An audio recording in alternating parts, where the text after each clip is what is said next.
जो हमें दरपेश है वो है मईशत का। पाकिस्तान की मईशत परफॉर्म करेगी तो सब चीज़ें ठीक होंगी और मईशत नहीं होगी तो बाकी चीज़ें भी पसे पुष्ट रह जाएंगी। IMF की तरफ से एक दफ़ा फिर डिमांड आई है कि पाकिस्तान जो सब्सिडीज़ दे रहा है, तवानाई के शोबे में दे रहा है, यूटिलिटी स्टोर्स को दे रहा है, नया पाकिस्तान दे रहा है, कि ये जो सारी सब्सिडीज़ हैं ये ख़त्म करें, फिर हमें IMF की अगली किस्त मिलेगी। अब पाकिस्तान के लिए IMF के प्रोग्राम में हम लोग हैं, ये तीसरी किस्त इंतहाई अहम है। कोविड की सूरत हाल से हम गुजरे हैं, लेकिन जब इस तरह की डिमांड्स आती हैं तो पाकिस्तान के लिए मुश्किल होता है। पाकिस्तान कन्विंस करने की कोशिश करेगा IMF को और ये मामला आगे चलेगा। FATF का मामला भी अक्टूबर में आना है। पाकिस्तान के लिए ग्रे लिस्ट से निकलना इंतहाई ज़रूरी है। उससे पहले भी कुछ साजिशें हो रही हैं, कुछ खबरें भी लीक की जा रही हैं जो कि पाकिस्तान के फैटफ वाले केस को असरअंदाज कर सकती हैं। डॉक्टर साहब, मौज़ूआत तो बहुत हैं, लेकिन अभी IMF की जो खबर आई है कि उन्होंने फिर कहा है कि जो सब्सिडीज हम दे रहे हैं यूटिलिटी स्टोर्स को, गैस को, बिजली को, ये ख़त्म करें तो हम थर्ड ट्रांच देंगे। लेकिन इस मौके पे इस डिमांड का आना और पाकिस्तान इसको कैसे मैनेज करेगा और IMF का प्रोग्राम जिस तरह हम सक्सेसफुली कर पाएंगे, ये सारे क्वेश्चंस हैं। तो इस पे आपकी मुझे टेक चाहिए। देखिए, आपको इस बात का अंदाज़ा है और यकीनन IMF को भी होना चाहिए कि पाकिस्तान दूसरे मुल्कों की तरह कोविड के बाद कोशिश कर रहा है कि माशी हालात को बेहतर किया जाए। हुआ यह है कि जब कोविड पीक पे था तो बहुत से लोग बेरोज़गार हुए, लाखों की तादाद में, और बहुत से लोग गुर्बत के लकीर के नीचे चले गए हैं।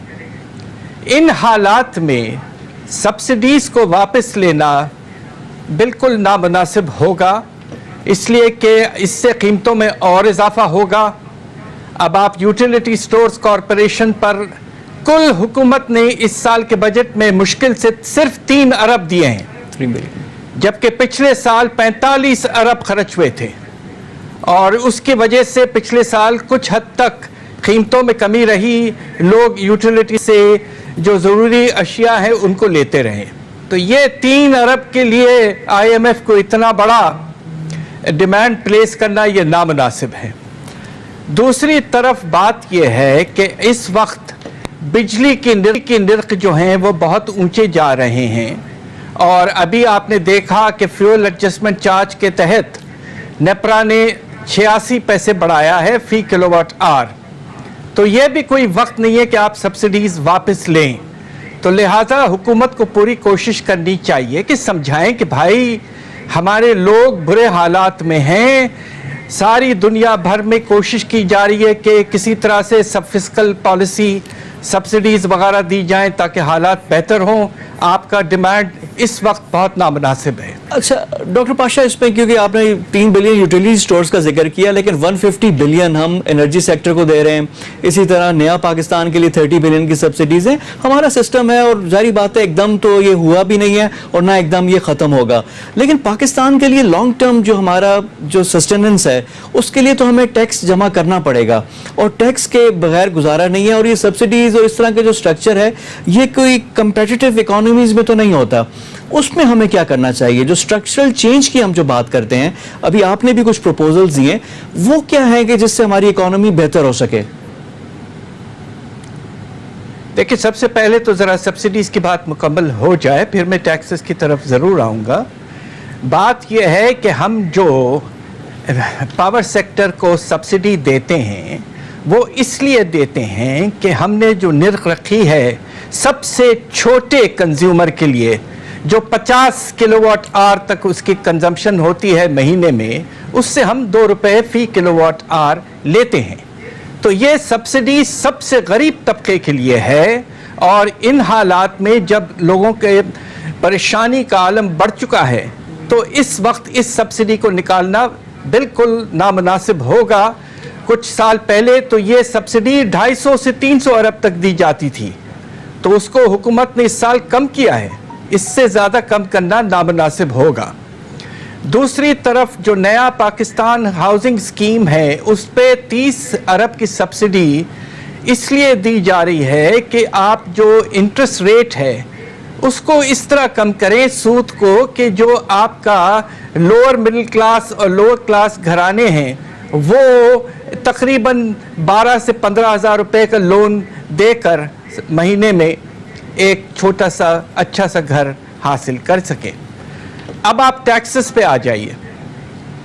टैक्सेस के बारे में सिलसिला ये है कि हुकूमत ने फिर से इस साल के बजट में, जिस तरह उन्होंने पिछले साल किया था, बहुत ज़्यादा टारगेट को बढ़ा दिया। 24% इजाफे का टारगेट दिया, जबकि हमें पता था कि पाकिस्तान में माशी हालात इसलिए मुतासिर हुए हैं कि कोविड ने बड़ा हमारे इकॉनमी को असर किया है। उसके बावजूद हुकूमत, और ये बात समझ में नहीं आती है कि क्यों 24% का इजाफा उन्होंने एक्सेप्ट किया।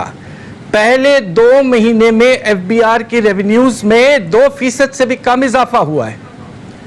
और यकीनन चूंकि पाकिस्तान ने IMF के साथ कमिटमेंट कर दिया जून में कि हम 24% रेवेन्यूज़ में इजाफा करेंगे एफबीआर के, तो हम एक तरह से बहुत मुश्किलात में फंस चुके हैं। और ये 22% एक्स्ट्रा कहाँ से लाएंगे, ये बहुत बड़ा सवाल है। ठीक है, अब आ जाते हैं एक और इशू की तरफ। टैक्सेस की मैं बाद में बात कर लूंगा। प्राइम मिनिस्टर ने हाल ही में एक मुलाकात हुई थी, उसमें उनका ये कहना है कि मुझे पूरी गवर्नमेंट को मैंने टारगेट दे दिया है कि अब हमारा जो सर्वाइवल है वो डॉलर्स लेकर आने में है। मैंने अपनी पूरी टीम को टारगेट दे दिया है कि पाकिस्तान में डॉलर्स लेकर आएँ। उन्होंने कहा कि 22 करोड़ का मुल्क है और 25 बिलियन की एक्सपोर्ट्स हैं, ये बिल्कुल मुनासिब नहीं है, तो इसको बढ़ाना होगा। इन्वेस्टमेंट्स की वो बात कर रहे हैं, ओवरसीज़ पाकिस्तानी से डॉलर लाने की बात कर रहे हैं, रेमिटेंसेज में हमारे पास डॉलर्स आ रहे हैं।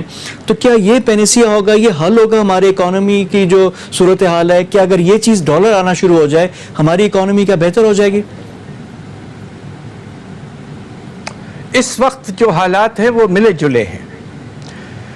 हमारे बरामदात में पहले महीने में तो इजाफा हुआ जुलाई में, मगर अगस्त में बहुत कमी आई। उसके नतीजे में पहले 2 महीने इस साल के हमारे बरामदात में 17